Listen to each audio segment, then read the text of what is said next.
বন্ধুরা, আজ তোমাদেরকে একেবারে অন্যরকম একটা সর্ষে ইলিশের রেসিপি দেখাতে চলেছি।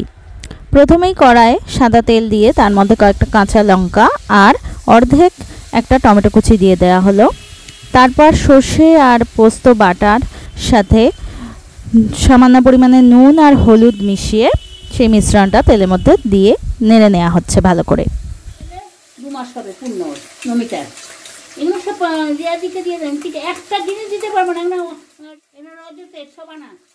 তেলের মধ্যে ভালো করে এই মশলাটা কষিয়ে নিতে হবে, না হলে মশলার কাঁচা ভাবটা থেকে যাবে। এইভাবে মশলা থেকে তেলটা যখন একেবারে আলাদা হয়ে যাবে তখন একটা বাটির মধ্যে কিছুটা পরিমাণে টক দই নিয়ে ভালো করে সেই দইটা ফেটিয়ে নিতে হবে। পর ফেটানো টক দইটা দিয়ে দিতে হবে কড়াইতে।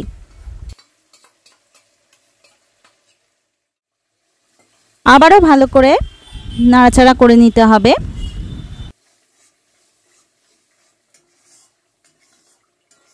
দইটাও যখন ভালোভাবে কষানো হয়ে যাবে তখন পরিমাণ মতো জল, সামান্য একটু নুন, স্বাদ অনুযায়ী একটু চিনি, শুকনো লঙ্কার গুঁড়ো, একটু গরম মশলার গুঁড়ো দিয়ে ভালো করে এটাকে ফুটিয়ে নিতে হবে।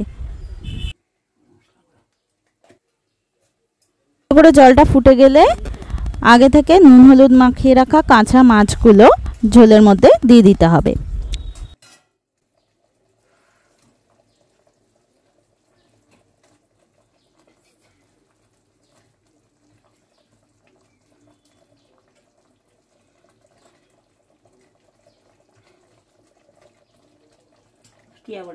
আজকে তো বানি পিসি সব রান্না করবে। হ্যাঁ, একটা দিনই তো বাড়িতে থাকি, সব দিনই তো আজকে রান্না করি। মাছগুলো ঝোলের মধ্যে দেওয়ার পর ঢাকা দিয়ে মিনিট 5 একটু ফুটিয়ে নিলেই মাছগুলো একদম সেদ্ধ হয়ে যাবে। দেখো মাছগুলো খুব ভালোভাবে সেদ্ধ হয়ে গেছে।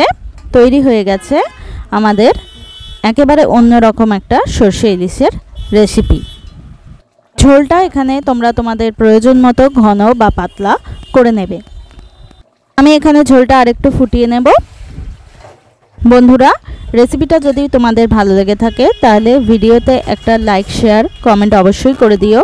আর যারা যারা এখনও পর্যন্ত আমার চ্যানেলটা সাবস্ক্রাইব করনি তারা চটপট আমার চ্যানেলটা সাবস্ক্রাইব করে নাও আর পাশে থাকা নোটিফিকেশন বেলটা অন করে দাও নতুন নতুন ভিডিওর নোটিফিকেশান পাওয়ার জন্য।